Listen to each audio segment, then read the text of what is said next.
everyone, welcome back to my channel Gitanjali Storytime in Manipuri. Ngasi suwari ma puraga lakchare. Ado ngasi gi wari se Haryana gi Rohtak hariba mafam asida 2021 da thokidoini. Sigi family se yam ina kaira khunba property dealer amagi imung ne. Sigi imung mi sing se loina mak nunga loina halaga assassinate tawraga leramdoini ado sigi investigation amasung kanana karamna hatpano habido adogi wari ne. Pradeep Malik amasung Babli Malik ki imung sida 2001 da machanupa ama poksare machanupa se moina Abhishek Malik kana thole aduga nupa ama hana poie na haibagi khoi India gi culture haitare ne ko nupa pokpagi yam thina harau budo idi ahamba nupa hana poe moigi kanogi Pradeep Malik ki heir oirani maigi property wan maigi business maya madegi property singdo machanupa dana senarani kholane na thina harau reka kano se Abhishek se amlu na tawre e mama ga mapa ga sina aduga Pradeep Malik sizu property dealer mani ko aduga paisa nung sa yam parga Abhishek se po oba matung sida maigi business se ga mathang ga chokhatana mana amna khaitare ni harau tai masanu pa se po phanga matung da asmaina maigi business da ga mathang chokhalaga paisa je thina pai khai re moi je pai re Pradeep Malik se hanasu ma je khoi gi wrestler am oirame aduga businessman oigibne aduga ma se gi Rohtak ki mafam sida paisa pai beduna ma se moi kano se Malik family hena maminga chale sahi ani gi matung da machanupi amamu po ani machanupi se moina Neha Malik hana thole adang sai gi paisa je mathang paikhalak pagi matung inna my power or pena enemy su mayam le Pradeep Malik se aduduna anamba matam da ma se bodyguard ka tawraga dum chatpa khotpa dagidi nongmai ga se mayum da mayam thammi ko aduga magi family members sing se my family members se Pradeep Malik masama le ko chahi ni pumanga suba adagi Babli Malik chahi ni phu suba aduga Babli gi mama se moida dum amuk lei amuyim chat tawraga anamba matam da kano gi Babli gi manak da dum lei hai mana Roshni Devi gawe masina 87 years old suba kano ne ahana mane Abhishek Malik ne aduga Neha Malik ka moi ngai ni leibse ada moi ki family ki members sing se ahan du su yong na pull up nong mai kapa ga tambi ba aidi moi pisa pai bani na kai gumba kanana khangni enemy sing na mai gi yegna banaga makhuthara asu masado protect tok bangam jamnani khadi ngamjana bani kainaga Pradeep Malik sina na nongmai ga loina kapa tamhandana dagidi macha ani ga se kumaina ngai leiba kano se Neha ga Abhishek Malik ka je paisa gi awa pa haibe se sukang khangaktre Pradeep Malik sina moina leiyo hari ngai leiba gari atangba lak tara kunda ba gari leiba adegi car ka tang ba adegi designer bags adegi designer clothes adaga koi mall lagi ga leidana angam sing se pura man ta spoil tawre ba duga birthday ka se yam chau chang naga kano ga party ga je man hekta sindana khotana tawraga Abhishek se masna hena used to oi hai tare mas kano khagi kano ga se mai mafi maron ga se designer khoi gi designer branded gum bana traga dilit tabi adagi ayung anta dagi gana Starbucks gi ga coffee thakpa adu na ma je mugdu gum luxury da oina hauraga Pradeep Malik sina zu moi gi imungi ne haraga di loina mak hai tare ne mai gi nupi gi oisino ama soisino leige hari ngai lehenba kai gino da paisa do ki matik pai rabani na adum haidi kano to pai tare macha mai imung manung sin da mane yam thina hai ngai loina yabdo aduna Pradeep Malik sina paisa je pakhale nge ma je paisa je pai be hela padagi ma je powerful jam oire sangga panga mayam khoi gi politician mayam ga sangga tawba adagi di kano sports person mayam ga sangga tawdana khotana adagi di magi kai hai tare ne magi business da yam thina chakhulak matung ina power je hengale ngai magi rivals mayam hengale Pradeep sina maigi machanupa se Abhishek se mana chatle khudingi koi pu doini moi haidi event oizanu pu doini dagidi moi gi VIP mayam dagidi mi achaw sang mem unabada su puraga chatoini duga ma se Abhishek ki mat haidi khallaga yam thin harau jaba aduga Abhishek sina ga khoi gi nongmai jing do khoi gi lokthok loksin ga tawna khotana dagi nongmai ga kapa haiba hendi oi basi uraga sam thina ga kano sina Abhishek kano sina Pradeep sina harau doini duga mai mama na basi ga haidi boss ka tawbo do haidi as isa nupa je ngosi as nongmai ka pa hairabani chahi sukta ngari kholi kaina ga daga mas kai tare ne bodyguard sin go chamina daraga mana macha nupa se adoke matik mana nungsi jabai sang koi pu raga chatleba Abhishek si ju masak su yam phajai ko phajabaduna ma je duka fashion gumba styling adu tawlairabani na mana ga moigi Haryana gi pageant ko nupa gi kano thokpasing do Mr. ga thokpasing do adaga majina kano participate tawdoini aduga mas loina mak title sing su mana loin phangeba di Mr. Haryana dagi di Mr. Tin Rotak adagi Mr. Tin Haryana kaina ka dugom ga mem tawraga dum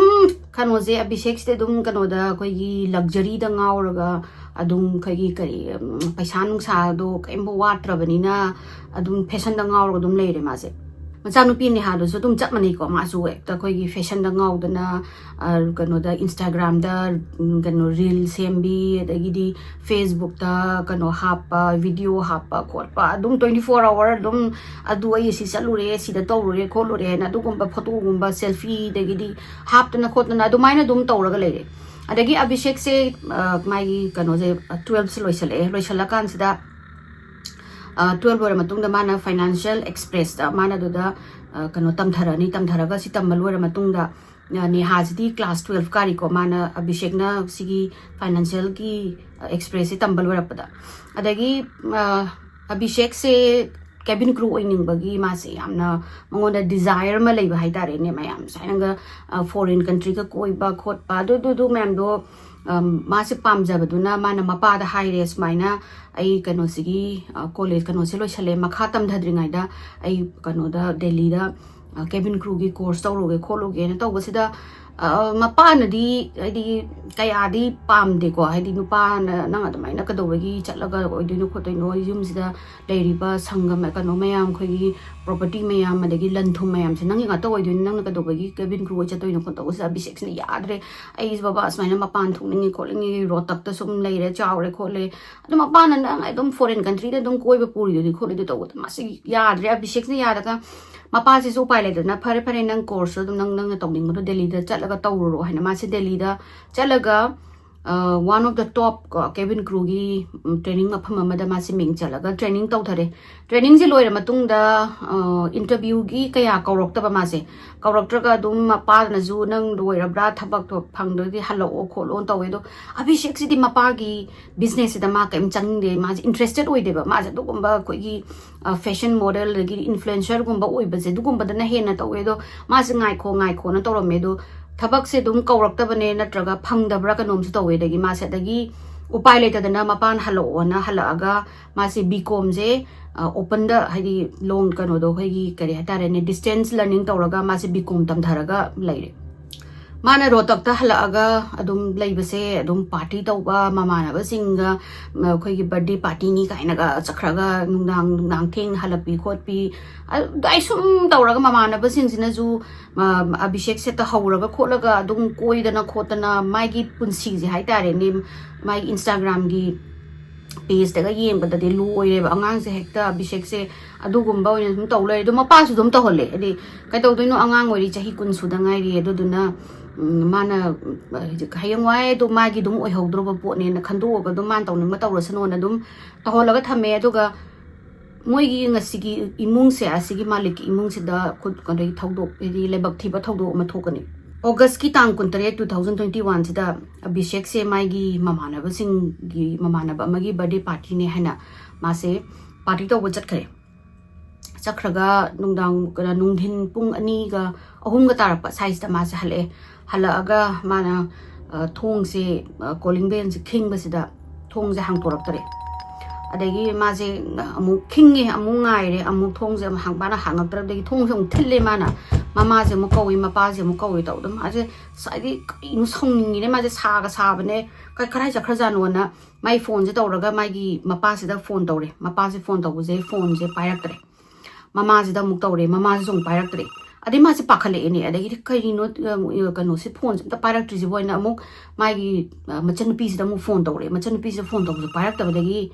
Magi mama haitare mama malay mama sida santosana ada mana phone se tawraga smaina mama ai smaina birthday party ma chatubani kholubani hotel da do halapani do yum do thong kanu tawdi thong kanu hangtoro amta yade khote ngasai ayuk ta ina chakhibda di kem ta hodam ni khotam ni tawsida moigi kanu sina mama sina nang loina ma phone tawrabra hai ai tawri ne ha gi su tawri parakti degi di ma akoi ma do story parakti baba do story parakti phone ji su do ga thong jo hangtorok ti khote tawdagi mai mama je pakhat leni pakhat padagi mama sina phare ai lambi da leire nang kano do thong do nang karai kano gi mathak ki moigi sat mathak ta kano terrace dagi changba ya ba thong am lei male adagi nang changba ya bre yengo aduga moigi yumlona bada makhura thobam lei ko nang adu do kauge kauro adu duga kauraga nang thong do hang to oiga manung da ka dawi kholem ta yengo kholo na magi mama sina haira padagi Abhishek se phone je thamraga ma se moigi mathak ki terrace da kakhatlaga thong se hang to kanda kumdharap toini mana sagi kanos dagi ka moigi mathaki terrace dagi kumdharap pasida mapa se moigi living room gi sida tummagal ui mana har mana khalle oju ka yam nungai na tummi no sibo phone to bu pai de khote thong thin masu pai de khote na mana manak sida sangsan basida mana kai nung ui ba mapa sigi mamai sidagi is oro taraga khoi mana hain hippaga leiba sigi makhas ina punga ga lerami ade ma si mihun so ai lauraga ma si sensen lagi yengmasida mapa si sor holam dreba ade ma si khangaga mu chen thora kanda mai mama thi gena chenjalak basida mama sina kitchen sida taraga lerami mama si zu nongmaina kapaga ino punga ga lerami adegi ma na khanu ma si khainu to ri bo na mu ma si mu pakhatna ma mai gi machan pi gi ka se chenjala yengmasida machkan wase machan pi ga mabok ase ngasai gi machan pi gi ka se sida nongmaina palaga loina lerame makok ta loina kape duga neha su nongmaina palaga masu lerame ma se su u de gekta mayum de gi paithora aga mana da chenthora aga mai neighbor gi mai makhura thopasida thong thilla kan se mana kaptana laudana sumai moi do loina mag sire le hawre khole en tawdagi moigi makhura ngasai makhura thokpo ji ju chenthore kana kaino hai se ba Abhishek na ngang je ka yemo kana to boi ina pong ngang hore khole tawbasida moi sai gi makhura do thokpo do ju chenthore aga ka se da gi moi yum je manung chang yeng basida di hekta drisham da lerama ba loina mak Abhishek malik tu kanu do su kari Pradeep malik tu ju nongmaina pala ga lerame ne gi di mai nupi du su nongmaina pala hadi nongmaina pala ga sirame mai gi gi neha do su nongmaina pala me de gi di mabok tu ju na kanu do na nongmaina pala ga lerame ada moi sigi wa launaraga moi hujiki neighbor sina police kauring ai sida mai mama je change ga mama sina kaidoragina Abhishek en tawsida Abhishek sina kappaga hekta sumaina moi loina mangnomaina palaga lerame khole en tawdagi maigi sagi mama je chenchal akanda yinga kanda sor holibra kholibra loina magi enganda Pradeep malik tu di holamdre adagi sagi kanu sigi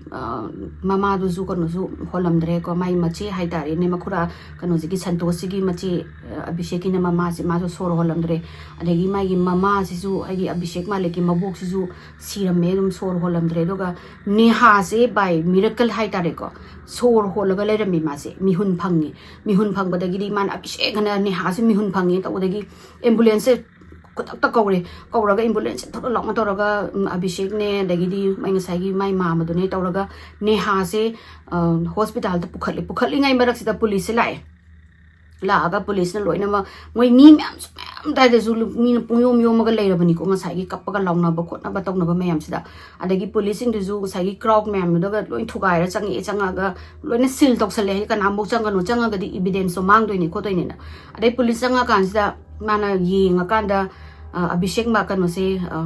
Pradeep se madi nongmai ani palame amana magi sida temple sida ma palame sida koi gi laibak tama sida ma palame adagi adum nongmai na pan ba dum si ba oirame adagi di magi mama kanu se babli je mu gi mada babli je zu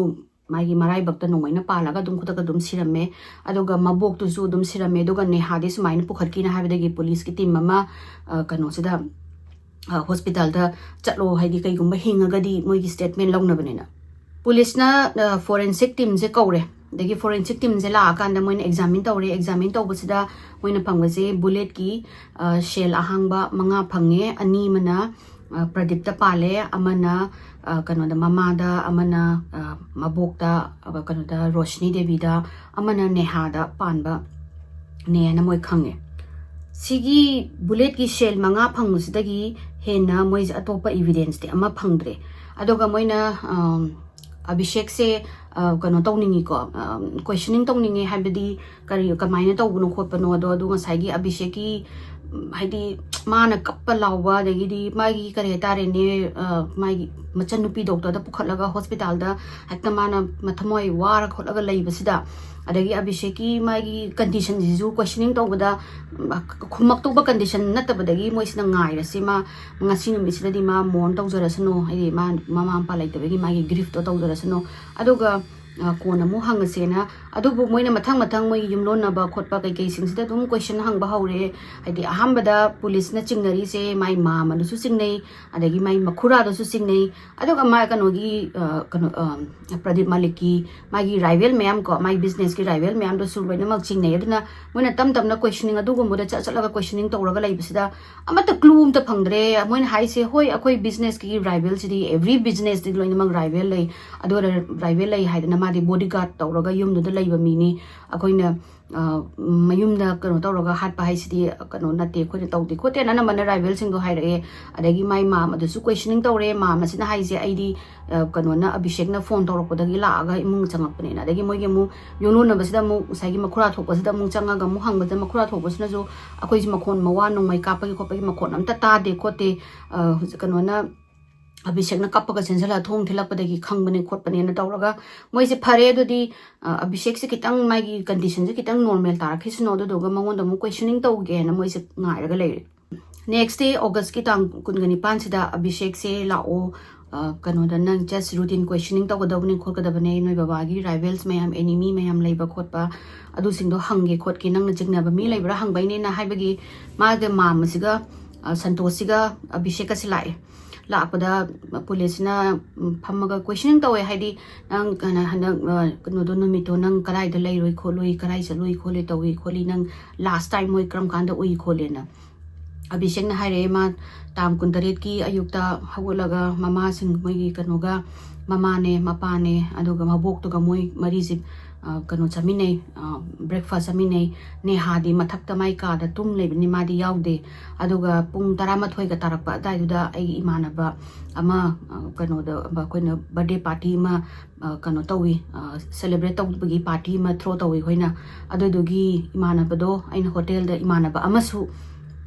Uttarakhand dagi imanabam su lai adugi imanabado hotel da leibane ma pick up tawrure pung 12 gi size da ai thoga ma pick up tawraga adudagi dhaba da ma changaga chak charaga la kanu lunch tawraga khoi hotel la chalaga imanaba singa party tawena adumaina khomme dagi police na hangi noi babagi sumaina rival dang khangbra leiba uba khoba tawbasida Abhishek na rival di mayam lei haibidi mado di the political power su magi sanga yang chawbanina dagi di power su lerapalina adum kano di magi rival di lai but rival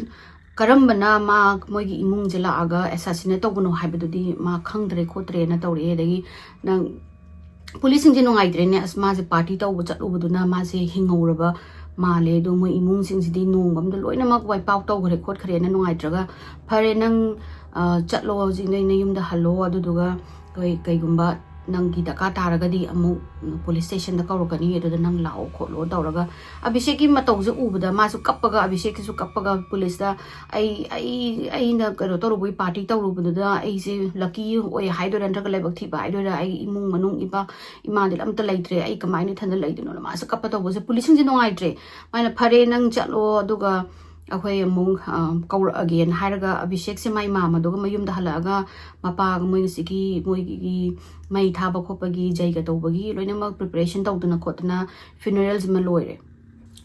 policing jina saigi Abhishek na mai hotel da mamana bama pick up taw chaloi khole hapedo adudugi matang da thigat pada aseng baisu ma pung 13 makhai adai da mamana base hotel lagi pick up tawler me so ma moi haise hoi mana haida chumme ado Abhishek ki characters ma kitang moi the strange amadi oye ba police na ma se khara feminine khara oi bai tare haidi nupa oiraga su nupi dongna wa ngang ba magi behavior si kitang nupi oina kitang towi kholi habasi husiki moigi team oi kano sigi team investigation ki team lead se si sina mongonda kaino madi phawbudo odora suma khale maybe magi hauna bi ora mani phare na milona basing da hantakti kanoina hangmala e hadi moi family se kamain tawi kholi mayam se hasmaina kari problem lei no ya mi kana kana khangbono khopono tawsida makhura hosegi makhura thopasina hai se moi gi imung se adum khatna ba khopa tai hantak marak se khara toina khanai Abhishek Malik moi ga mapa ga yam toina launa khona ba tai kholi haina dumain tawsida mapa sina kano sina police na kari matang dano haibada adudi khangdre adu moise mana kano dagi halakpadagi Delhi dagi magi cabin crew gi course tawraga halakpadagi yam toina imung da khatna ba tai khole duga mapa na su phu ba chai bagi makhon yam tai hana tawrak pasida masai Abhishek na haram magi imung manung du kaimbo hedi problem laite khote kaina ga haram bado moi da kitang chingna bani na moina adudi ani rak suna mu questioning tawbagi mu kaurase duga hantakti police na Abhishek se mai mama duga lakpa yararoi guardian ma yauraga lakpa hai se 18 gi makha oiraga di miyam kanu lakadabani dugu mari 20 years old mari 21 years old surabani na adult chinge aduduna questioning se mai mama yaudabida mama thandona questioning tawraga mama gi motive sulere madi kana khangbano na tawraga kaure duga tang kun ga mapan se sida no minini suba sida neha se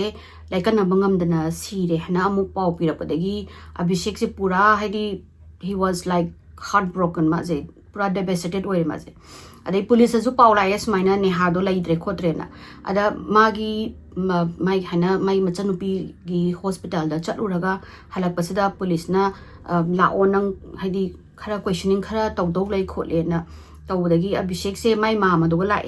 lakpasida questioning gi mafam changbasida mama se nang mapan da lairo nang changa ano nang changba yaro in tawdagi khara kitang marai tongnare mama se ko pasa hadi kaino angang ni mama thanda mi hujekta machanupi do mu laidre na paw tar me kamai questioning tawdoi no na kan da police na nang akhoi police ki thabak ta nang yawrakano ma Abhishek se adult na akhoi duma questioning tawge taka taraga nang kaurake nang mapan da phamon tawraga police moi branch da questioning tawba haure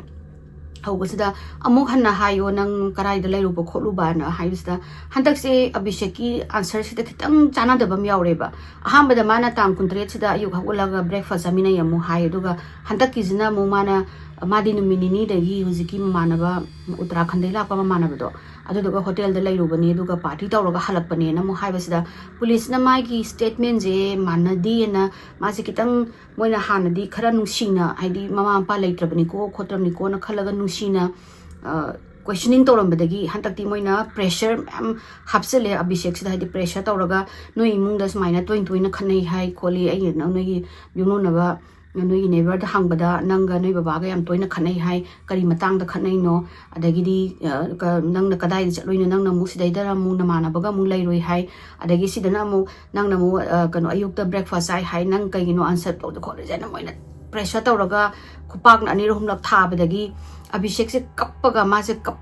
khong kap thore ede mana nang kap kano moina police na kap tapida wanga mo osineba nang na kappaga wanga ba yaro asing do hairo kanana noi imung sida smaina kari dawdagi kamaina tawrino kholino hairo on tawdagi Abhishek na masor sang hondara kappaga mana confess tawroktoini Abhishek na confess tawrokpasida police sing jina ngakpado haibidi asigumba macha ju exist tawbra haina aduga Abhishek ki kai haitare ne mana confess tawrokpasida mongonda remorse kumba jo amata yawdeba confession je kari no haibasida mana Delhi da cabin crew gi training chatpa matam course tawba chatpasida Uttarakhand gi Kartik haina nupa masu yawe aduga Abhishek se gi neba gi madi masana adum hamdagi gi ne haibasi masana khangjai adubu moi gi imung manung mi singjina khangdabani aduga ngasigi Kartik sizu gi oi besani adudana moi ani se di Kartik ki lifestyle kanogi Abhishek ki lifestyle dagi magi adum dugumba khoi ki fashion nungsan tawbasida Kartik sizu gi se di moi habida attract tawbase khoi ki designer gumba khoi ki brand designer ꯑꯩꯈꯣꯏꯒꯤ ꯑꯇꯥꯌꯔꯁꯒꯨꯝꯕꯁꯦ ꯃꯣꯏꯁꯦ ꯑꯗꯨꯒꯨꯝꯕꯗ ꯈꯔ attract ꯇꯧꯋꯤꯀꯣ ꯑꯗꯨꯗꯨꯅ ꯃꯥꯁꯨ ꯀꯥꯔꯇꯤꯛꯁꯤꯁꯨ ꯀꯩ ꯍꯥꯏꯇꯥꯔꯦ ꯀꯥꯔꯇꯤꯛꯁꯤꯅ ꯈꯔ mainly ꯑꯣꯏ ꯑꯗꯨꯒ ꯑꯕꯤꯁꯦꯛꯁꯤꯗꯤ ꯄꯨꯔꯥ ꯑꯩꯈꯣꯏꯒꯤ ꯅꯨꯄꯤꯗꯧꯅ ꯃꯥꯒꯤ ꯕꯤꯍꯦꯕꯤꯌꯔꯁꯤ ꯇꯧꯋꯦ ꯍꯥꯏ ꯑꯗꯒꯤ ꯃꯣꯏ ꯑꯅꯤꯁꯦ ꯁꯨꯝ ꯇꯤꯟꯅꯔꯛꯄꯗꯒꯤ ꯅꯨꯡꯁꯤꯅꯔꯛꯑꯀꯥꯟꯁꯤꯗ ꯀꯩꯅꯣꯁꯦ ꯑꯕꯤꯁꯦꯛꯁꯦ ꯀꯥꯔꯇꯤꯛꯁꯤꯗ ꯄꯨꯔꯥ ꯃꯥꯒꯤ ꯑꯣꯕꯁꯦꯁꯟ ꯍꯥꯏꯁꯦ ꯄꯨꯔꯥ ꯑꯣꯏꯔꯦꯕ ꯃꯣꯏ ꯑꯅꯤꯁꯦ ꯊꯤꯅ ꯅꯨꯡꯁꯤꯅꯔꯦ ꯑꯗꯒꯤ ꯃꯕꯥꯅꯤꯁꯦ ꯊꯕꯛ ꯑꯃꯇꯪꯗ ꯇꯧꯃꯤꯟꯅꯔꯒ ꯑꯦꯌꯔꯂꯥꯏꯟ ꯑꯃꯗ ꯊꯕꯛ ꯇꯧꯃꯤꯟꯅꯔꯒ ꯗꯦꯜꯂꯤꯗ ꯂꯩꯔꯒ ꯈꯣꯠꯂꯒ ꯂꯩꯃꯤꯟꯅꯁꯦ ꯈꯣꯠꯁꯦ ꯀꯥꯏꯅ ꯇꯧꯔꯝꯕꯅꯦ ꯑꯗꯨꯕꯨ ꯃꯣꯏ ꯑꯅꯤ ꯑꯅꯤꯃꯛ ꯊꯕꯛ ꯀꯧꯔꯛꯇꯕ ꯑꯗꯒꯤ ꯅꯠꯇ꯭ꯔꯒ ꯊꯕꯛ ꯐꯪꯗꯕꯗꯒꯤ ꯀꯥꯔꯇꯤꯛꯁꯤꯁꯨ ꯎꯠꯇꯔꯥꯈꯟꯗ ꯍꯟꯈ꯭ꯔꯦ ꯑꯗꯨꯒ ꯑꯕꯤꯁꯦꯛꯁꯤꯅ ꯔꯣꯍꯇꯛꯇ ꯃꯄꯥꯅ ꯀꯧꯃꯟꯗꯅ ꯃꯥꯁꯨ ꯍꯜꯂꯛꯑꯒ ꯂꯩꯔꯦ ꯍꯜꯂꯛꯑꯦ ꯍꯥꯏꯗꯅ ꯃꯣꯏ ꯑꯅꯤꯒꯤ ꯔꯤꯂꯦꯁꯟꯁꯤꯞꯁꯦ ꯃꯣꯏ ꯑꯗꯨꯝ ꯐꯣꯟꯗ ꯀꯟꯇꯤꯅ꯭ꯌꯨ ꯇꯧꯋꯦ ꯈꯣꯠꯂꯦ ꯑꯗꯨꯒ ꯑꯗꯨꯝ ꯋꯥꯔꯤ ꯁꯥꯕ ꯚꯤꯗꯤꯑꯣ ꯀꯣꯜ ꯇꯧꯔꯒ ꯑꯗꯨꯝ ꯂꯩꯕ ꯍꯥꯏꯇꯥꯔꯦ ꯑꯗ ꯑꯕꯤꯁꯦꯛꯁꯤ ꯀꯨꯏꯅ ꯁꯨꯝ ꯀꯥꯔꯇꯤꯛꯇ ꯎꯅꯔꯛꯇꯕ ꯈꯣꯠꯇꯕꯁꯤꯗ ꯃꯥꯁꯦ ꯌꯥꯝꯅ ꯀꯔꯤ ꯍꯥꯏꯇꯥꯔꯦꯅꯦ ꯀꯥꯔꯇꯤꯛꯁꯦ ꯎꯅꯤꯡꯕꯒꯤ ꯃꯥꯅ ꯃꯣꯏꯁꯦ ꯄ꯭ꯂꯥꯟ ꯑꯃ ꯌꯥꯠꯂꯦ ꯍꯥꯏꯗꯤ ꯍꯥꯏꯅ ꯑꯕꯤꯁꯦꯛꯅ ꯅꯪ ꯑꯁꯨꯃꯥꯏꯅ ꯔꯣꯍꯇꯛꯀꯤ ꯀꯩꯅꯣꯁꯦ ꯃꯣꯏꯒꯤ IITꯒꯤ ꯀꯩꯅꯣ ꯇꯧꯕꯒꯤ ꯀꯣꯆꯤꯡ ꯇꯧꯕꯒꯤ ꯑꯁꯤꯒꯤ ꯁꯥꯇ꯭ꯔ ꯁꯥꯔꯒ ꯅꯪ ꯂꯥꯛꯑꯣ ꯑꯗꯨꯒ ꯅꯪ ꯑꯩꯈꯣꯏꯒꯤ ꯌꯨꯝꯗ ꯂꯩꯅꯕ ꯈꯣꯠꯅꯕ ꯇꯧꯕꯁꯤda ꯑꯍꯥꯟꯕꯗ ꯀꯥꯔꯇꯤꯛꯁꯦ ꯌꯥꯅꯤꯡꯉꯝꯗꯦ ꯅꯣꯏ ꯑꯗꯨꯕꯨ ꯑꯕꯤꯁꯦꯛꯁꯤꯅ ꯇꯛꯃꯟꯗꯅ ꯀꯥꯔꯇꯤꯛꯁꯦ ꯅꯣꯡꯃ ꯌꯥꯔꯛꯇꯣꯏꯅꯦ ꯑꯗꯨꯒ ꯃꯌꯨꯝꯁꯤꯗ ꯁꯤꯒꯤ ꯍꯥꯏꯅ ꯀꯣꯔꯁ ꯇꯧꯔꯒ ꯍꯜꯂꯛꯄꯁꯤꯗ ꯑꯕꯤꯁꯦꯛꯀꯤ ꯀꯦꯔꯦꯛꯇꯔꯁꯦ ꯍꯥꯟꯅ ꯃꯥꯒꯤ ꯕꯤꯍꯦꯕꯤꯌꯔꯁꯦ ꯍꯥꯟꯅ ꯍꯣꯏ ꯅꯨꯄꯤꯗꯧꯅ ꯈꯤꯇꯪꯕꯨꯗꯤ ꯇꯧꯔꯝꯃꯤ ꯑꯗꯨ ꯑꯣꯏꯔꯒꯁꯨ ꯍꯟꯗꯛꯁꯤꯗꯤ ꯄꯨꯔꯥ ꯃꯥꯁꯦ ꯅꯨꯄꯤꯗꯧꯅ ꯇꯧꯔꯒ ꯑꯩꯈꯣꯏꯒꯤ ꯀꯩꯒꯤꯅꯣ ꯈꯔ ꯀꯩꯅꯣ ꯇꯧꯕ ꯍꯥꯏꯇꯥꯔꯦ ꯐꯦꯃꯤꯅꯤꯟ ꯈꯔ ꯆꯪꯕꯗꯣ ꯆꯪꯉꯒ ꯂꯩꯕꯁꯤꯗ ꯃꯄꯥꯒ ꯃꯃꯥꯒꯁꯨ ꯌꯥꯝ ꯇꯣꯏꯅ ꯍꯥꯏꯗꯥꯅꯤ ꯑꯁ ꯅꯨꯄꯤꯗꯧꯅ ꯐꯝꯒꯅꯣ ꯅꯨꯄꯤꯗꯧꯅ ꯇꯧꯒꯅꯣ ꯑꯗꯨ ꯇꯧꯒꯅꯣ ꯅꯪ ꯅꯨꯄꯥ ꯅꯠꯇ꯭ꯔꯥ ꯑꯗꯨꯗꯤ ꯑꯗꯨꯝ ꯉꯥꯡꯅꯕꯒꯤ ꯑꯗꯨꯝ ꯃꯔꯩ ꯃꯔꯥꯡ ꯇꯧꯕ ꯑꯗꯒꯤ ꯑꯕꯤꯁꯦꯛꯅ ꯑꯩꯅ ꯇꯧꯅꯤꯡꯕ ꯇꯧꯅꯤ ꯀꯩꯗꯧꯔꯒꯦ ꯈꯣꯠꯂꯒꯦ ꯀꯥꯏꯅ ꯑꯗꯒꯤ ꯃꯐꯤ ꯃꯔꯣꯟ ꯁꯦꯠꯇꯣꯔꯛꯄꯁꯨ ꯑꯩꯈꯣꯏꯒꯤ ꯍꯦꯛꯇ ꯀꯂꯔꯐꯨꯜꯒ ꯑꯣꯏꯕꯤ ꯁꯦꯠꯄ ꯑꯗꯒꯤ ꯃꯄꯥꯅ ꯑꯃꯨꯛ ꯃꯄꯥꯁꯦ ꯁꯨꯝ ꯅꯥꯀꯟꯗ ꯔꯦꯁꯂꯔ ꯑꯃ ꯑꯣꯏꯔꯝꯃꯤꯅꯦ ꯃꯥꯅꯗꯤ ꯌꯥꯝ ꯊꯤꯅ ꯀꯩꯅꯣ ꯅꯨꯄꯥꯗꯧꯅꯒ ꯀꯩꯅꯣ ꯇꯧꯍꯟꯅꯤꯡꯕ ꯍꯥꯏꯇꯥꯔꯦꯅꯦ ꯌꯥꯝ ꯊꯤꯅ ꯃꯦꯟꯂꯤ ꯑꯣꯏꯍꯟꯅꯤꯡꯕꯗꯣ ꯅꯨꯄꯥ ꯌꯥꯝ ꯊꯣꯛꯍꯟꯅꯤꯡꯕꯗꯣ ꯑꯗꯣ ꯑꯕꯤꯁꯦꯛꯁꯤꯅ ꯁꯣꯝꯗ ꯃꯄꯥꯒꯤ ꯕꯤꯖꯤꯅꯦꯁꯀ ꯍꯥꯏꯔꯁꯨ ꯃꯋꯥ ꯂꯧꯗꯕꯤ ꯃꯥꯅ ꯁꯨꯝ ꯅꯥꯀꯟꯗ ꯀꯔꯤ ꯐꯤ ꯁꯦꯠꯁꯤꯒꯦ ꯀꯔꯤ ꯆꯥꯁꯤꯒꯦ ꯑꯗꯩ ꯃꯃꯥꯟꯅꯕꯁꯤꯡ ꯀꯧꯔꯒ ꯄꯥꯔꯇꯤ ꯇꯧꯕ ꯈꯣꯠꯄ ꯇꯧꯔꯒ ꯑꯗꯨꯃꯥꯏꯅ ꯂꯩꯔꯒꯗꯤ ꯑꯍꯥꯟꯕꯗ ꯀꯥꯔꯇꯤꯛꯁꯦ ꯂꯥꯛꯑꯝꯃꯒ ꯍꯣꯇꯦꯜꯗ ꯑꯗꯨꯁꯨ ꯑꯕꯤꯁꯦꯛꯅ ꯍꯣꯇꯦꯜꯁꯤꯁꯨ ꯃꯥꯅ ꯂꯣꯏꯅ ꯕꯨꯛ ꯂꯣꯏꯅ ꯇꯧꯗꯣꯏꯅꯦ ꯃꯥꯏ ꯄꯩꯁꯥꯅ ꯂꯣꯏꯅꯃꯛ ꯑꯗꯨꯒ ꯂꯩꯔꯝꯕꯗꯒꯤꯗꯤ ꯑꯕꯤꯁꯦꯛꯅ ꯁꯨꯃꯥꯏꯅ ꯑꯩ ꯍꯣꯇꯦꯜꯗ ꯂꯥꯛꯑꯒ ꯎꯅꯕꯁꯤ ꯅꯨꯡꯉꯥꯏꯇ꯭ꯔꯦ ꯅꯪ ꯑꯩꯈꯣꯏ ꯌꯨꯝꯗ ꯂꯩꯔꯨ ꯂꯥꯛꯑꯣ ꯈꯣꯠꯂꯨ ꯇꯧꯔꯒ ꯉꯁꯥꯏꯒꯤ ꯀꯩꯅꯣꯁꯤꯅ ꯀꯔꯤ ꯍꯥꯏꯇꯥꯔꯦꯅꯦ ꯄ꯭ꯔꯗꯤꯞꯀꯤ ꯋꯥꯈꯟꯗꯗꯤ ꯃꯥꯅ ꯄꯥꯝꯃꯤꯁꯦ ꯃꯥꯏ ꯃꯆꯥꯅꯨꯄꯥꯁꯦ ꯍꯥꯏꯗꯤ ꯃꯦꯟꯂꯤ ꯑꯣꯏꯕ ꯂꯨꯍꯣꯡꯉꯒ ꯃꯆꯥ ꯃꯁꯨ ꯇꯧꯗꯅ ꯙꯥꯔ ꯀꯩꯅꯣ ꯇꯧꯗꯅ ꯁꯟꯗꯣꯛꯇꯅ ꯑꯗꯨꯗꯨꯒ ꯃꯥꯒꯤ ꯕꯤꯖꯤꯅꯦꯁꯁꯦ ꯇꯧꯕ ꯈꯣꯠꯄ ꯑꯗꯨꯒ ꯃꯥ ꯁꯨꯝ ꯅꯥꯀꯟꯗ ꯕꯤꯖꯤꯅꯦꯁꯁꯨ ꯄꯥꯝꯗꯦ ꯃꯃꯥꯟꯅꯕꯁꯤꯁꯨ ꯃꯥꯒꯤ ꯒꯔꯜꯐ꯭ꯔꯦꯟꯁꯨ ꯂꯩ ꯑꯝꯇꯁꯨ ꯍꯥꯏꯗꯦ ꯑꯗꯒꯤꯗꯤ ꯀꯩꯅꯣ ꯅꯨꯄꯤꯗꯧꯅ ꯑꯗꯨꯝ ꯇꯧ ꯂꯩꯔꯦ ꯍꯥꯏꯅ ꯄ꯭ꯔꯗꯤꯞꯁꯦ ꯃꯊꯥ ꯁꯥꯔꯦ ꯑꯗꯒꯤꯗꯤ ꯃꯥꯏ ꯅꯨꯄꯤꯗꯁꯨ ꯕꯕ꯭ꯂꯤꯗꯁꯨ ꯍꯥꯏ ꯕꯕ꯭ꯂꯤꯅ ꯑꯉꯥꯡ ꯑꯣꯏꯔꯤ ꯀꯩꯗꯧꯔꯒꯦ ꯍꯌꯦꯡꯋꯥꯏ ꯀꯩꯅꯣ ꯇꯧꯖꯔꯛꯀꯅꯤ ꯀꯩꯗꯧꯔꯒꯦ ꯅꯪꯅ ꯑꯉꯥꯡꯁꯤꯡꯁꯦ ꯅꯪꯅ ꯁ꯭ꯄꯣꯏꯜ ꯇꯧꯍꯜꯂꯒ ꯑꯗꯨꯗꯨꯅ ꯑꯗꯨꯝ ꯐꯦꯁꯟꯗ ꯉꯥꯎꯔꯛꯏꯅꯤ ꯀꯩꯁꯨ ꯇꯧꯔꯣꯏ ꯑꯗꯨꯝ ꯍꯥꯏꯕ ꯑꯗꯒꯤ ꯑꯕꯤꯁꯦꯛꯁꯤꯅ ꯀꯥꯔꯇꯤꯛꯁꯦ ꯃꯣꯏꯗ ꯂꯩꯕꯒꯤ ꯃꯇꯥꯡꯁꯤꯗꯩꯗ ꯃꯄꯥꯗ ꯍꯥꯏꯔꯒ ꯁꯥꯏꯅ ꯕꯕꯥ ꯑꯩ ꯁꯨꯃꯥꯏꯅ ꯑꯩꯅ ꯀꯦꯕꯤꯟ ꯀ꯭ꯔꯨꯒꯤ ꯀꯣꯔꯁ ꯇꯧꯔꯤꯉꯩꯗ ꯎꯠꯇꯔꯥꯈꯟꯗꯒꯤ ꯏꯃꯥꯟꯅꯕ ꯑꯃ ꯀꯥꯔꯇꯤꯛꯅ ꯃꯥꯗो ꯁꯤꯗꯩꯗ ꯔꯣꯍꯇꯛꯇ IITꯒꯤ ꯁꯥꯇ꯭ꯔ ꯃꯥꯒꯤ ꯀꯩꯅꯣꯒꯤ ꯀꯣꯔꯁ ꯇꯧꯕꯒꯤ ꯇ꯭ꯔꯦꯅꯤꯡ ꯇꯧꯕꯒꯤ ꯍꯥꯏꯇꯥꯔꯦꯅꯦ ꯇ꯭ꯌꯨꯁꯟ ꯇꯧꯕꯒꯤ ꯂꯥꯛꯀꯅꯤ ꯍꯥꯏ ꯑꯗꯣ ꯃꯥꯗꯣ ꯑꯩꯈꯣꯏꯗ ꯂꯩꯕ ꯀꯩꯁꯨ ꯀꯥꯏꯗꯕ꯭ꯔꯥ ꯑꯩꯈꯣꯏꯒꯤ ꯌꯨꯝꯗꯨꯁꯨ ꯌꯥꯝ ꯆꯥꯎꯋꯦ ꯑꯗꯨꯒ ꯒꯦꯁ ꯔꯨꯝꯁꯨ ꯂꯩ ꯃꯊꯛꯀꯤ ꯒꯦꯁ ꯔꯨꯝꯁꯤꯗ ꯃꯥ ꯂꯩꯍꯟꯁꯤ ꯀꯩ ꯍꯥꯏꯒꯦ ꯈꯣꯠꯄ ꯇꯧꯕꯁꯤꯗ ꯄ꯭ꯔꯗꯤꯞ ꯃꯥꯂꯤꯛꯁꯦ ꯌꯥꯝ ꯍꯔꯥꯎꯔꯦꯕ ꯍꯥꯏꯗꯤ ꯑꯣ ꯑꯩ ꯏꯆꯥ ꯅꯨꯄꯥꯁꯦ ꯑꯦꯠꯂꯤꯁ ꯅꯨꯄꯥ ꯃꯃꯥꯟꯅꯕ ꯑꯃꯗꯤ ꯕꯦꯁ ꯐ꯭ꯔꯦꯟ ꯑꯃꯗꯤ ꯂꯩꯔꯤꯍꯦ ꯃꯥ ꯅꯨꯄꯥꯗꯤ ꯇꯤꯟꯅꯔꯤꯖꯔꯤ ꯐꯔꯦ ꯂꯩꯍꯜꯂꯨ ꯀꯩꯁꯨ ꯀꯥꯏꯗꯦꯅ ꯇꯧꯔꯒ ꯀꯥꯔꯇꯤꯛꯁꯦ ꯂꯥꯛꯄ ꯍꯧꯔꯅꯤ ꯁꯤ ꯃꯇꯨꯡꯗꯒꯤ ꯀꯥꯔꯇꯤꯛꯁꯦ ꯑꯗꯨꯝ ꯂꯥꯛꯑꯅꯤ ꯂꯥꯛꯑꯒ ꯑꯃꯨꯛ ꯂꯩꯔꯝꯕ ꯑꯗꯒꯤ ꯑꯃꯨꯛ ꯃꯌꯨꯝꯗ ꯑꯃꯨꯛ ꯎꯠꯇꯔꯥꯈꯟꯗ ꯑꯃꯨꯛ ꯍꯟꯈꯤꯕ ꯑꯗꯨꯃꯥꯏꯅ ꯇꯧꯔꯒ ꯊꯥ 4ꯁꯦ ꯃꯣꯏ ꯑꯅꯤꯒꯤ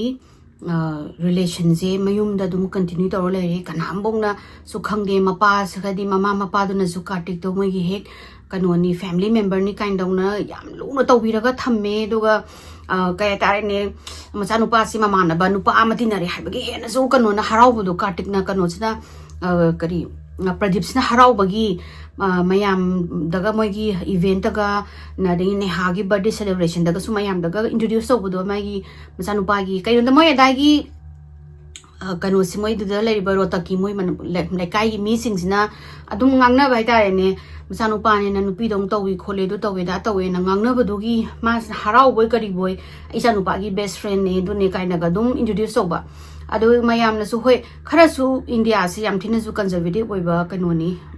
ꯂꯝꯅꯤꯀꯣ ꯑꯗꯨꯒ ꯒꯦ ꯂꯦꯁꯕꯤꯌꯟꯒ ꯍꯥꯏꯕꯁꯤꯁꯨ ꯍꯦꯟꯅ ꯂꯥꯟꯅꯁꯨ ꯑꯃꯨꯛ ꯎꯏꯀꯣ ꯑꯁꯤ ꯎꯐꯝ ꯊꯣꯛꯇꯦꯀꯣ ꯃꯣꯏ ꯑꯦꯛꯁꯦꯞ ꯇꯧꯒꯗꯕꯅꯤ ꯍꯥꯏꯗꯤ ꯃꯣꯏꯗꯣ moigi polak pada damaina pokla abani kaimbo change sawningai upai kem leitre aduna acceptance so leiti khoi gi society da de aduduna kaya tare ne Pradip sina hen harau budo di mai chanu pa je haina my best friend je nu pa ni duni kaina ga tawraga adaina tawraga kano se Kartik se su leira aga nung madi ne hana kaino ma thengna duni ba thengna badagi problem se dadagi start up torok tuini nung ma babli sina Abhishek ki mama sina kano se Kartik se la aga leiba matam moiba ada mana neha nang kanoga nabunga nogi nabungi mama na bado ada doga sakchar la o dinner taw la na kawro na hairaga neha se kakhalak pasida neha sina hana kanogi Kartik ki mathaki room sida mana saina bhaya na kawraga changak pasida leiram dare Kartik to leiram dabdagi mana adudi kanoda muigi maigi mabungi ka da leiramani na ma kum dharaga mabungi ka sa changbasida ma thong thille thong thinbasi thong hangdorokte doga manung dagi music so yam kanna launa taba adane hana maybe mana music to yam long taba da mana thong thinbasi tar maroyana thong ji ju lok torom debo ada mana ek thong kano do hangtu oraga neha sna changak pasida nehana Kartika Abhishek ka intimate compromising position da uroba ubasida neha je moi ma changi haji ani jina khanghautre go moi ani gi kano se ubasida ma ji machin je khumma ma hekta pakhat aga neha je mihun ga chai lauraga karino ma ane uriba kano sibu shin jibu mana uriba sin jibu karino mai mabung jibu kaino tawri jibu na haraga ma je machin je menjalaga makha ta ma se kapaga chendare mogi kano sida dining area sida ada Abhishek kano se Pradip se phamale me Pradip sina ubasida neha kai daurage sini neha sina kapaga ai kai haideno khangde ai kai haideno khangde na machin je mela ma se leibidagi mama su sakhumdagi thokli kai daurage neha kai daurage torokan sida neha sida mapa da loini tamthoe mama suga hina ma changubada moyani hain ma tawraga compromising position la rame moyani se koina ba male khole ai kano se dadaga kano ma mama na ba se gi ne khole ne tawdagi Pradip sina ta moyani to kauthare kumthara ona ani se kumthara ka mo se questioning je tawraga kano se Kartik se hochemak nungdang da nang ne yum da hango hana Kartik se ma phiyom halo ko ta hangre Kartik ne he khanga matung sida Abhishek kano sina Pradip sina Abhishek ta hangi nang toy do kaino kholino na adagi Abhishek sina masaje mana haijare haidi ai baba ai ge ne ai straight na te na adagi mapa sa do tabadagi kaino ge ne di kai straight na te di kaino haije har kanda Abhishek sina ai nupa pame ai nupi pamde aduga ai gi desire se nupa oina ne nupi na te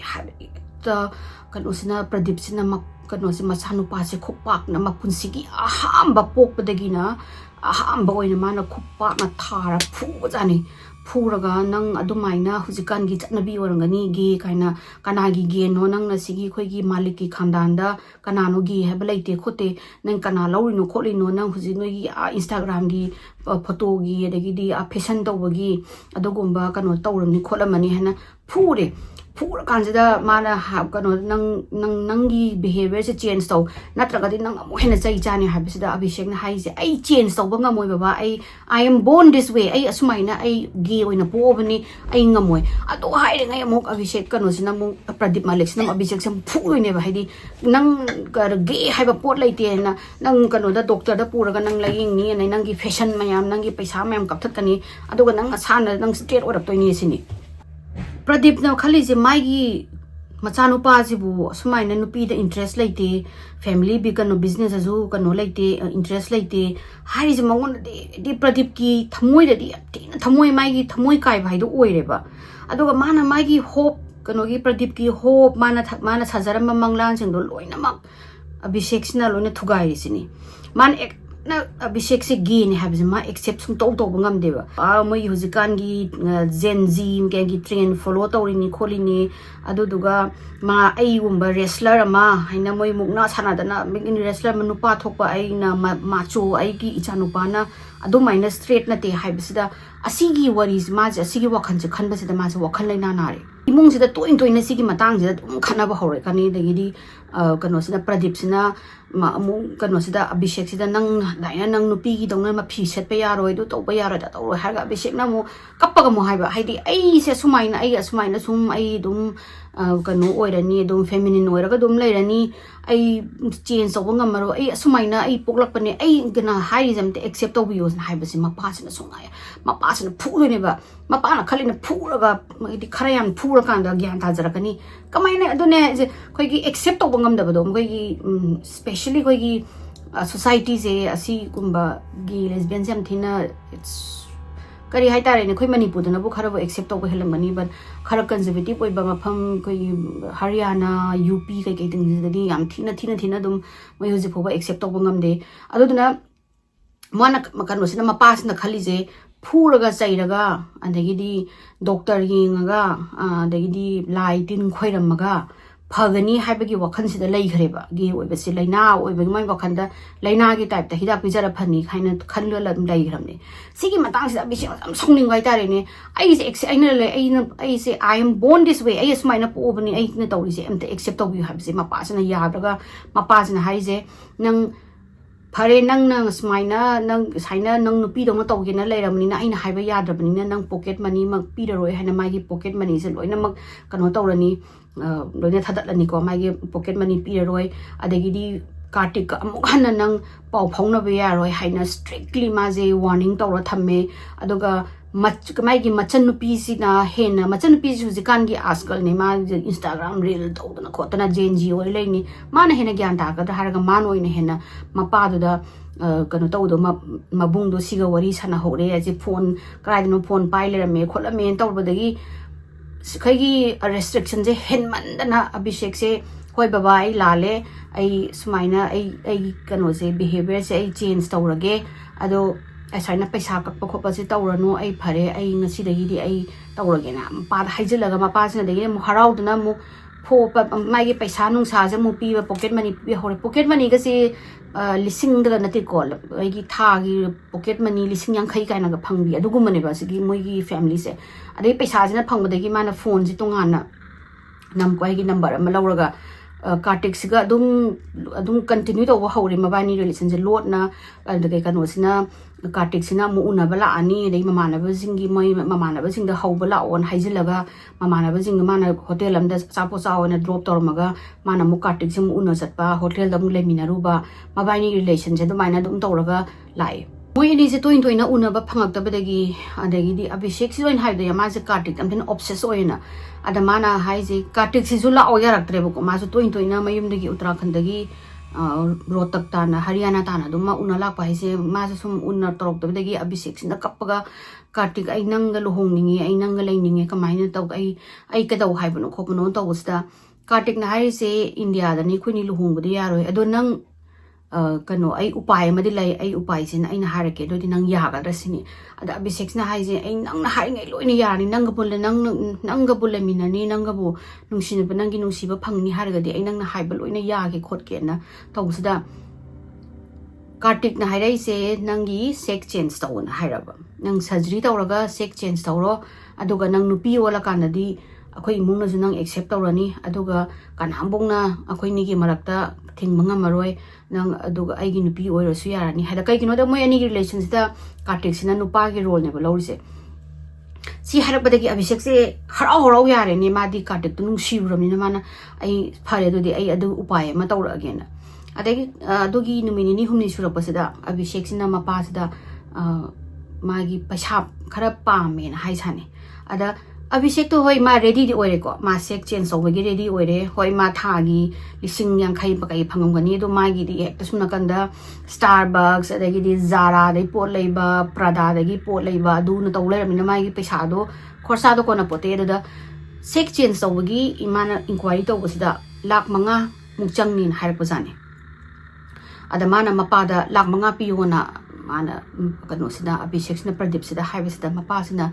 hoi mana layo haringai nang layo haringai dum ai dum leike ai dum leirake nang lak manga ja kadau dunu nang paisa sa sukam yam nang kadau dunu haibista Abhishek sin hawi adre just ai lak manga da ka tai pio na dum haiba dei ma pas na paisa do yam bani na ai lak manga di kana tawroi nang ngon oina paisa do hoi ai paisa budi wat panati nang lei adu ra su lak manga do di it's a very big amount paisa do yam me kai gino nang maram hari de ai pi roi sini adagi ma je hawi adabadagi amu leire adagi de mu numini ni mu leira ga mu mama da mu paisa lak manga pi mu haiba mama sina nang ka do lak manga do nang kari wa lagi yum se da yum ni na pa na nang hai nge loi lei nang loi na ma pi nang phone ni phone dagi di bike dagi mai gi bike ka latest bike am ga lei ni ko adagi car lei yo lei na phi lei yo lei nang kari nang lak manga ka do no na pa na lak manga do di nang maram pi daga di na pi yo ya ro ka do bai no hai mu so do su mu hai da ba adagi mu khar lei ra ga mu ma pa da mu chang ga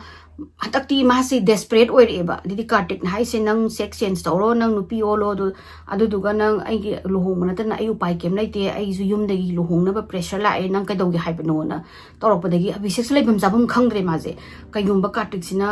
nupi ma ga lohong ra di ma kamai tong ni khot kan in to dagi ma ma pa san num sida mana baba ai paisa ma ai lang manga lai da ka tai ai paisa do pi on to dagi ma pa sina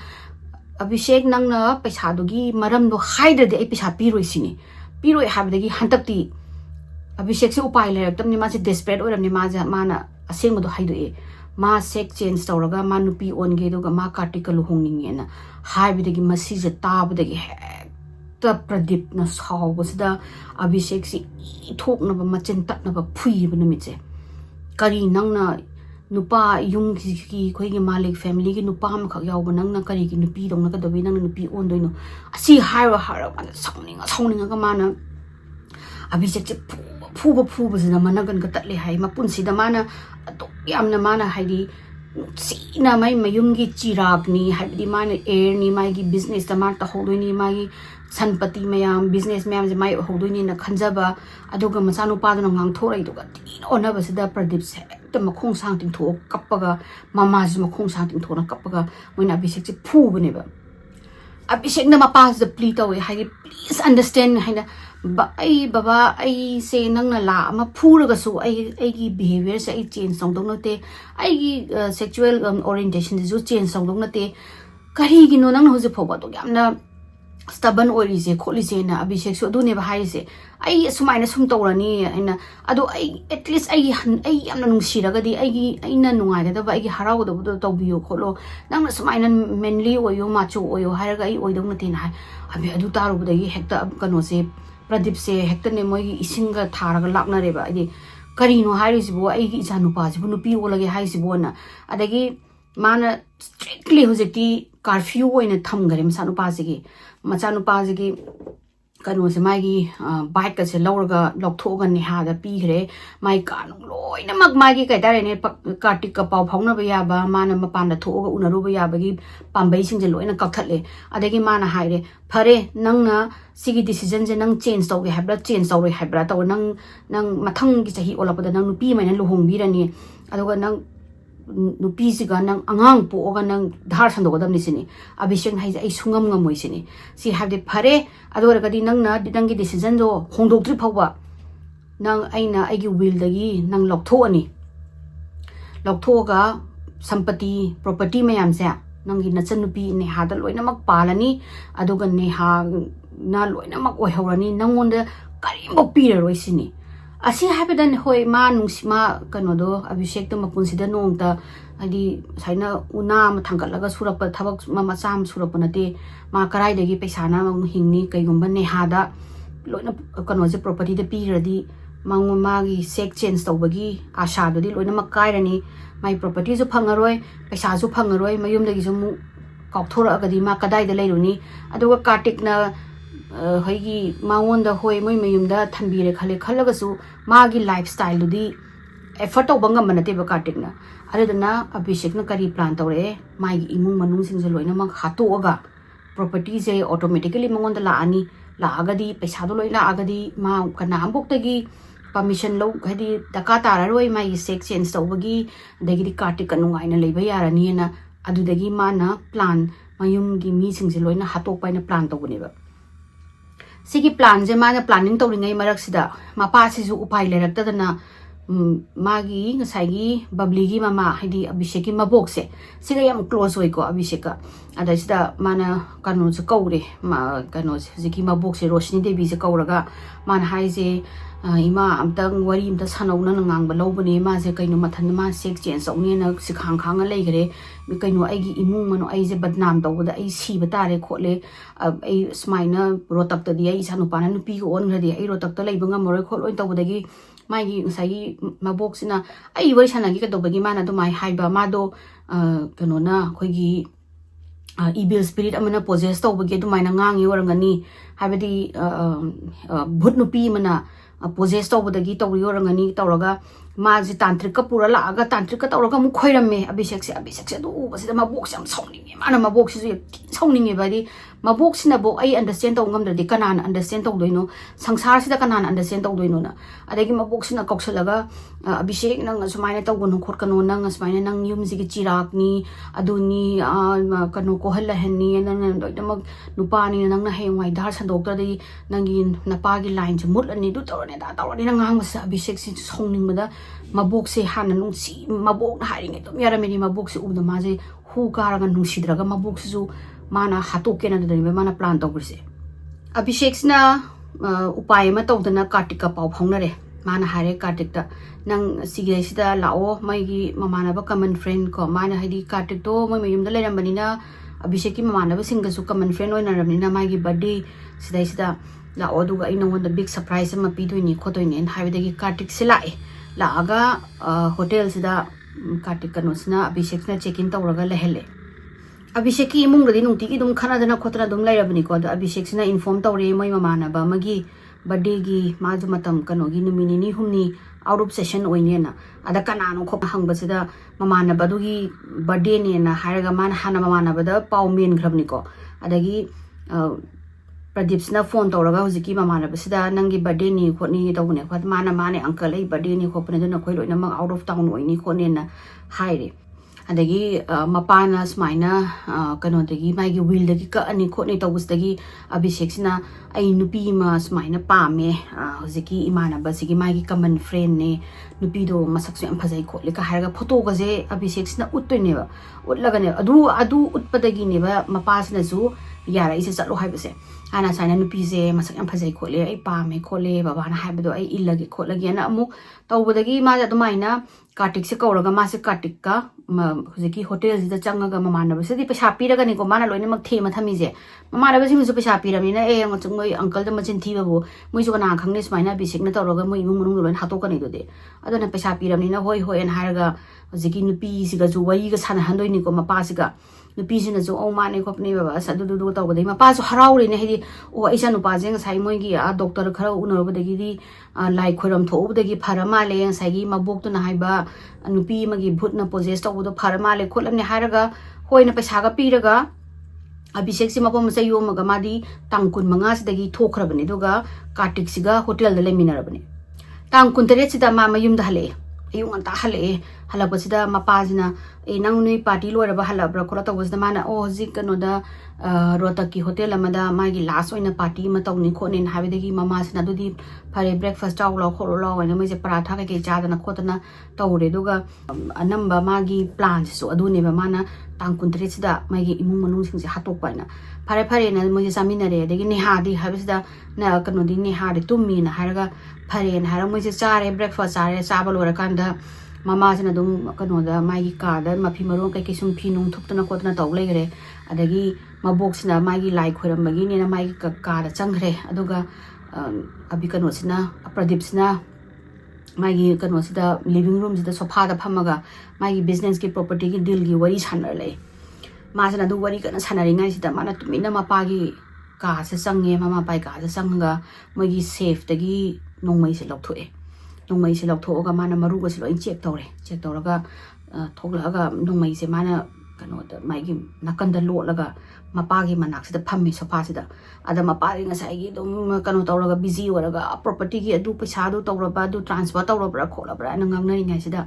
mana mapaji managan smain taw sai no maigi lengban sida mapaji saina on thorok sida kari mo haida bida Abhishek na nongmaina ꯃꯥꯒꯤ ꯁꯥꯏꯂꯦꯟꯁꯔꯁꯨ ꯌꯥꯎꯏꯀꯣ ꯃꯥꯒꯤ ꯍꯧꯖꯤꯛꯀꯤ ꯅꯣꯡꯃꯩꯁꯦ ꯅꯣꯡꯃꯩꯅ ꯀꯥꯞꯄꯦ ꯑꯃꯨꯛꯀ ꯑꯗꯨꯒ ꯅꯣꯡꯃꯩ ꯃꯥꯒꯤ ꯀꯩꯅꯣꯁꯤꯁꯨ ꯏꯁꯩꯁꯨ ꯀꯟꯅ ꯂꯥꯎꯅ ꯃꯥꯅ ꯊꯥꯒꯠꯂꯝꯃꯤꯅꯤꯀꯣ ꯏꯃꯨꯡꯅ ꯇꯥꯗꯅꯕ ꯑꯩꯅ ꯑꯗꯒꯤ ꯑꯍꯥꯟꯕꯗ ꯑꯕꯤꯁꯦꯛꯇꯣ ꯀꯩꯅꯣꯗꯣ ꯄ꯭ꯔꯗꯤꯞꯀꯤ ꯃꯃꯥꯏ ꯁꯥꯏꯁꯤꯗ ꯄꯥꯜꯂꯒ ꯄ꯭ꯔꯗꯤꯞꯁꯦ ꯂꯣꯡꯈꯥꯎꯔꯣꯡꯅ ꯇꯥꯏ ꯍꯥꯏ ꯇꯥꯕꯗꯒꯤ ꯑꯃꯨꯛ ꯃꯥꯅ ꯑꯃꯨꯛ to make sure ꯍꯥꯏꯗꯤ ꯃꯄꯥꯗꯣ ꯁꯤꯅꯕ ꯍꯥꯏꯅ ꯑꯃꯨꯛ ꯁꯤꯒꯤ ꯃꯥꯒꯤ ꯇꯦꯝꯄꯜꯁꯤꯗ ꯑꯃꯨꯛ ꯀꯥꯞꯄꯦ ꯑꯗꯨ ꯀꯥꯞꯄꯝꯃꯒ ꯃꯃꯥꯁꯤꯅ ꯆꯥꯛꯈꯨꯝꯗ ꯆꯥꯛ ꯊꯣꯡꯕꯒꯤ ꯂꯩꯉꯥꯏꯁꯤꯗ ꯃꯥꯅ ꯆꯪꯉꯒ ꯃꯃꯥꯁꯤꯗ ꯀꯩ ꯊꯣꯡꯉꯤꯅꯣ ꯈꯣꯠꯂꯤꯅꯣꯅ ꯍꯪꯕꯁꯦ ꯃꯃꯥꯁꯤꯅ ꯍꯥ ꯍꯥꯏꯔꯒ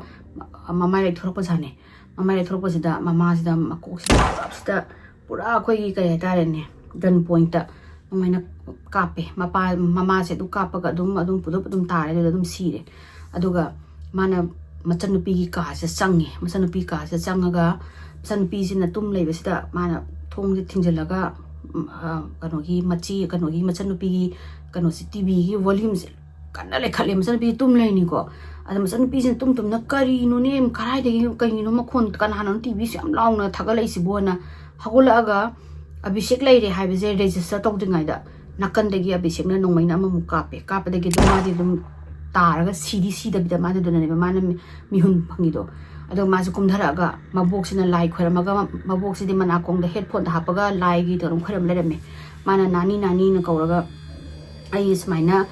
ꯒꯤꯇꯥꯔꯒꯤ ꯀꯩꯅꯣꯃ ꯏꯁꯩ ꯑꯅꯧꯕ ꯑꯃ ꯚꯖꯟ ꯑꯃ ꯑꯩ ꯍꯩꯔꯦ ꯈꯣꯠꯂꯦ ꯇꯥꯎ ꯂꯥꯛꯑꯣ ꯁꯤꯅꯤ ꯑꯗꯣ ꯃꯕꯣꯛꯁꯤꯅ ꯑꯍꯥꯟꯕꯗ ꯑꯩꯒꯤ ꯂꯥꯏꯒꯤꯁꯤ ꯑꯝꯇ ꯂꯣꯏꯈꯤꯒꯦ ꯁꯤꯅꯤ ꯃꯥꯅ ꯂꯥꯛꯑꯣ ꯆꯤꯡꯉꯒ ꯅꯦꯍꯥꯒꯤ ꯀꯥꯁꯤꯗ ꯄꯨꯁꯟꯗꯣꯏꯅꯦꯕ ꯅꯦꯍꯥꯒꯤ ꯀꯥꯗ ꯄꯨꯁꯟꯕꯁꯤꯗ ꯃꯕꯣꯛꯁꯤꯅ ꯃꯃꯥꯡꯗ ꯊꯥꯡꯉꯒ ꯆꯠꯂꯦ ꯑꯗꯨꯒ ꯃꯕꯣꯛꯁꯤꯅ ꯅꯦꯍꯥꯒꯤ ꯀꯥ ꯆꯪꯕꯁꯤꯗ ꯅꯦꯍꯥꯁꯦ ꯁꯨꯃꯥꯏꯅ ꯏꯅ ꯄꯨꯡꯇꯩ ꯇꯩꯔ ꯂꯩꯔꯝꯕꯁꯤꯗ ꯑꯣꯟꯊꯣꯔꯛꯄꯖꯥꯠꯅꯤ ꯈꯪꯉꯒ ꯑꯕꯤꯁꯦꯛ ꯀꯩꯅꯣꯅ ꯑꯗꯨꯒ ꯍꯦꯛ ꯑꯣꯟꯊꯣꯔꯛꯄꯒ ꯃꯥꯅ ꯃꯕꯣꯛꯁꯨ ꯑꯃꯨꯛ ꯀꯥꯞꯄꯦ ꯃꯕꯣꯛꯁꯤꯗ ꯁꯤꯔꯒ ꯑꯗꯨꯏ ꯃꯇꯨꯡꯗ ꯃꯥꯅ ꯅꯣꯡꯃꯩ ꯀꯩꯀꯩꯁꯤꯡꯗꯣ ꯂꯣꯏꯅꯃꯛ ꯁꯦꯐꯇ ꯍꯥꯞꯆꯤꯜꯂꯒ ꯂꯣꯏꯁꯤꯜꯂꯒ ꯃꯥꯅ ꯑꯗꯨꯒ ꯃꯐꯤ ꯃꯔꯣꯟ ꯍꯣꯡꯇꯣꯛꯑꯒ ꯀꯔꯤꯝ ꯇꯧꯗꯕꯩ ꯇꯥꯏꯞꯇ ꯍꯣꯇꯦꯜꯗ ꯆꯠꯂꯒ ꯀꯥꯔꯇꯤꯛꯁꯦ ꯄꯤꯛꯑꯞ ꯇꯧꯔꯨꯗꯣꯏꯅꯦꯕ ꯄꯤꯛꯑꯞ ꯇꯧꯔꯒ ꯙꯥꯕꯥꯗ ꯆꯪꯉꯒ ꯆꯥꯛ ꯆꯥꯔꯒ ꯄꯥꯔꯇꯤ ꯑꯃꯨꯛ ꯇꯧꯔꯒ ꯃꯥꯁꯦ ꯃꯌꯨꯝꯗ ꯍꯜꯂꯛꯑꯒ ꯃꯥꯅ ꯁꯤꯒꯤ ꯗ꯭ꯔꯥꯃꯥ ꯃꯌꯥꯝꯁꯦ ꯇꯧꯕ ꯑꯣꯏꯔꯝꯗꯣꯏꯅꯦ ꯒꯤ ꯃꯇꯨꯡꯗꯒꯤ ꯑꯕꯤꯁꯦꯛꯁꯦ ꯑꯔꯦꯁ ꯇꯧꯔꯅꯤ ꯑꯗꯨꯒ ꯃꯥꯒꯤ ꯀꯟꯐꯦꯁꯟꯗꯁꯨ ꯃꯥꯅ ꯍꯥꯏꯕꯗ ꯁꯤ ꯃꯃꯥ ꯃꯄꯥ ꯍꯥꯠꯄꯒꯤ ꯄ꯭ꯂꯥꯅꯤꯡꯁꯦ ꯃꯥ ꯊꯥ ꯑꯃꯨꯛ ꯍꯥꯏꯗꯤ ꯊꯥ ꯐꯥꯕꯠꯇꯕꯤꯗꯒꯤ ꯃꯥꯅ ꯄ꯭ꯂꯥꯟ ꯇꯧꯕꯅꯦ ꯍꯥꯏ ꯑꯗꯨꯃꯥꯏꯅ ꯍꯥꯏꯔꯒ ꯃꯥꯁꯦ ꯒꯤꯜꯇꯤ ꯀꯩꯅꯣ ꯇꯧꯔꯅꯤ ꯐꯪꯉꯒ ꯄꯨꯟꯁꯤ ꯆꯨꯞꯄ ꯖꯦꯜꯗ ꯂꯩꯕ ꯍꯥꯏꯅ ꯍꯧꯖꯤꯛ ꯃꯥꯁꯦ ꯐꯥꯗꯣꯛꯄꯤꯔꯒ ꯂꯩ ꯑꯗꯣ ꯑꯩꯅ ꯃꯌꯥꯝꯗ ꯍꯥꯏꯅꯤꯡꯉꯤꯁꯦ ꯁꯤꯒꯤ ꯋꯥꯔꯤꯁꯤꯒꯤ ꯃꯇꯨꯡ ꯏꯟꯅ ꯍꯧꯖꯤꯛꯀꯥꯟꯁꯦ ꯒꯦꯗꯀꯣ ꯅꯪ ꯂꯨꯍꯣꯡꯉꯣ ꯍꯥꯏꯅ ꯅꯝꯐꯨꯗ ꯂꯨꯍꯣꯡꯕꯤꯔꯒ ꯅꯨꯄꯤ ꯑꯃꯒꯤ ꯂꯨꯍꯣꯡꯕ ꯍꯥꯏꯁꯦ ꯅꯨꯄꯤꯒꯤ ꯌꯥꯝ ꯆꯥꯎꯕ ꯈꯣꯡꯊꯥꯡꯅꯤ ꯑꯗꯨꯅ ꯂꯨꯍꯣꯡꯉꯒ ꯀꯨꯏꯅ ꯂꯩꯃꯤꯟꯅꯕ ꯉꯝꯗꯅ ꯍꯜꯂꯛꯄ ꯍꯥꯏꯁꯦ ꯍꯜꯂꯛꯄꯤꯑꯅ ꯑꯗꯨꯝ ꯊꯣꯟꯕꯤꯅꯤ ꯅꯨꯄꯥꯗꯤ ꯅꯨꯄꯤ 10 ꯊꯤꯔꯒꯁꯨ ꯑꯗꯨꯝ ꯀꯅꯥꯃꯨꯛꯅ ꯀꯔꯤꯝ ꯍꯥꯏꯕꯤꯔꯣꯏ ꯑꯗꯨꯅ